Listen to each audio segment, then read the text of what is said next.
Selamat siang, saya akan mempresentasikan sebuah presentasi untuk memenuhi tugas mata kuliah ekonomi teknik, yaitu analisis ekonomi teknik. Saya Verly Bernard Kristanto dengan NIM 2252141120 dari program studi teknik mesin. Yang pertama itu dari klasifikasi biaya. Jadi klasifikasi biaya itu dibagi menjadi 4. Yang pertama itu ada biaya tetap atau fixed cost. Jadi itu adalah biaya konstan dan tidak berubah. Itu seperti biaya sewa. Kemudian yang kedua ada biaya variabel atau variable cost. Itu biaya tergantung pada tingkat aktivitas. Biaya itu biasa-biasa digunakan untuk biaya makan tergantung jumlah penghuni. Kemudian yang ketiga itu ada biaya marginal atau marginal cost. Biaya ini biaya untuk unit berikutnya, bergantung pada karakteristik biaya tambahan. Ini umumnya dikonsumsi oleh orang-orang dewasa, anak, dan bayi. Kemudian yang terakhir, yang keempat, itu ada biaya rata-rata atau average cost. Biaya ini adalah total biaya dibagi jumlah unit, dikurangi total sewa, ditambah biaya makan, tambah unit, ditambah N, dan dibagi jumlah unit. Kemudian ini ada contoh biaya tetap, variabel, dan total. Jadi untuk fixed cost ini, contohnya itu ada rental bus, itu biayanya $80. Kemudian variabel cost-nya itu ada event tiket, itu $12,50. Jadi untuk total dari fixed cost-nya itu ada $225,00. Kemudian untuk total variabel cost-nya itu ada $20,00. Kemudian ini ada penjabaran datanya juga, total cost-nya. Untuk yang di bawah itu ada people atau pemakainya atau manusianya itu ada, seumpama ada 20, itu fixed cost-nya itu $225,00. Kemudian variable cost-nya ada $400,00 dan total cost-nya itu jumlah antara fixed cost sama variable cost itu $625. Kemudian laba dan rugi. Yang pertama itu ada titik impas atau break even. Itu total pendapatan sama dengan biaya bertahan. Kemudian yang kedua itu ada area keuntungan atau profit region. Itu total pendapatan lebih besar dan total biaya. Ini seperti menabung uang. Kemudian yang ketiga itu ada area kerugian atau loss region. Ini total pendapatan lebih kecil dari total biaya. Ini menunjukkan bahwa terjerat utang. Kemudian ini ada contoh bagan titik impas. Ini untuk fixed cost-nya itu totalnya itu $225.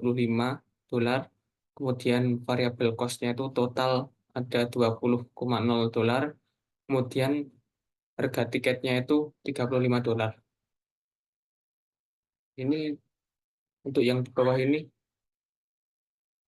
penggunanya itu ada 40 orang. Kemudian fixed cost-nya itu $225. Variable cost-nya $800. Total cost-nya itu $1.025. Untuk revenue-nya itu $1.400. Profit-nya $375. Nah, ini termasuk profit. Jadi beruntung. Kemudian di bawah juga ada penjabaran untuk profit dan tidak profit break-even card-nya. Kemudian ada biaya masa lalu atau sunk dan biaya masa depan atau opportunity. Biaya sang atau sang cost ini adalah uang yang telah dikeluarkan di masa lalu dan tidak dapat diubah. Kemudian ada biaya peluang atau opportunity. Ini melibatkan pilihan atau keputusan. manfaat yang hilang karena menggunakan sumber dalam aktivitas yang dipilih daripada yang dihasilkan. Kemudian untuk contohnya itu ada price when parts ini $7.000, sang cost-nya itu pas di skins. Kemudian ada storage cost ini $1.000, kemudian sang cost dan pas dequisitions. Kemudian list price when parts ini $9.500, old list ini tua, ini pas dequisitions. Kemudian ada current list price of new pumps ini $12.000, new list different features ini pas dequisitions. Kemudian ada amount of run of pump 2 tahun ini 5.000, recon opportunity pas decisions. Kemudian yang terakhir ada current price that the pumps cloud be so far. Ini 3.000, market value, jadi present opportunity. Kemudian ada jenis pengeluaran. Ini ada dua. Yang pertama itu pengeluaran berulang atau recurring expense. Ini pengeluaran yang diantisipasi dan terjadi secara teratur. Contohnya, memberi makanan dan membayar sewa. Kemudian yang kedua itu ada pengeluaran berulang atau recurring expense. Ini pengeluaran yang terjadi karena peristiwa unik pada interval tidak teratur. Jadi seperti tidak terduga.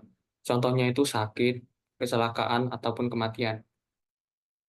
Kemudian untuk contohnya itu, ini ada perbedaan antara biaya dua alternatif. Untuk contohnya itu seperti ini. Ini ada cost, kemudian ada model A dan B, kemudian ada incremental.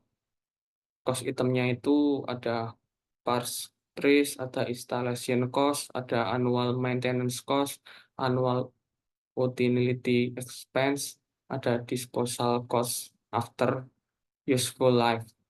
Kemudian ada biaya-biayanya di sini. Kemudian ada juga biaya tunai atau cash versus biaya buku. Jadi biaya tunai atau cash cost ini pergerakan uang dari satu orang ke orang lain. Contohnya itu pembayaran bulanan atau seperti peminjaman mobil. Kemudian ada biaya baku atau book cost. Ini biaya transaksi yang dicatat di buku. Contohnya itu uang muka yang tercatat di buku dari pembelian mobil tahun lalu. Kemudian ada biaya siklus hidup atau life cycle cost. Ini ada tiga. Yang pertama itu siklus hidup atau life cycle. Jadi, siklus hidup itu seluruh waktu dari konsepsi hingga akhir produk ataupun proses. Kemudian yang kedua ada biaya siklus hidup atau life cycle cost. Ini jumlah total biaya yang timbul selama siklus hidup. Kemudian ada perhitungan biaya atau siklus hidup. Perhitungan biaya siklus hidup atau life cycle costing. Ini menghitung biaya terkait produk selama siklus hidup. Kemudian ada perhitungan biaya atau cost estimation. Ini ada 4. Yang pertama itu analisis ekonomi didasarkan pada masa depan. Kemudian biaya dan manfaat pada masa depan memerlukan estimasi. Yang ketiga itu biaya yang diestimasi tidak diketahui dengan pasti. Dan yang terakhir, yang keempat, semakin akurat estimasinya, semakin andal keputusannya. Kemudian untuk jenis-jenis estimasi ini ada 3. Yang pertama itu kasaran atau wrong. Ini estimasi tingkat pasaran, tidak akurat dengan rentang 30 hingga 60% kurang lebih. Kemudian ada semi-detail atau semi-detail. Ini berdasarkan catatan historis, cukup canggih dan cukup akurat dengan rentang 15 hingga 20% kurang lebih. Kemudian ada yang paling detail, ini detail atau detail.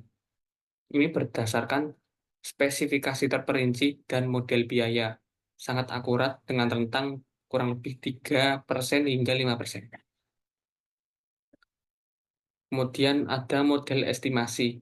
Ini ada 6. Yang pertama itu per unit. Ini menggunakan faktor per unit.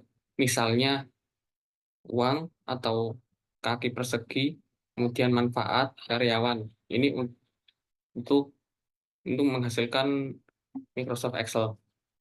Kemudian ada segmentasi atau segmenting. Ini membagi masalah menjadi beberapa item, mengestimasi beberapa item lalu menjumlahkannya dengan Microsoft Excel. Kemudian yang ketiga itu ada indeks biaya atau cost index. Ini nomor indeks berdasarkan sejarah. Misalnya indeks harga konsumen. Ini Amerika Serikat. Kemudian pensakalasan daya,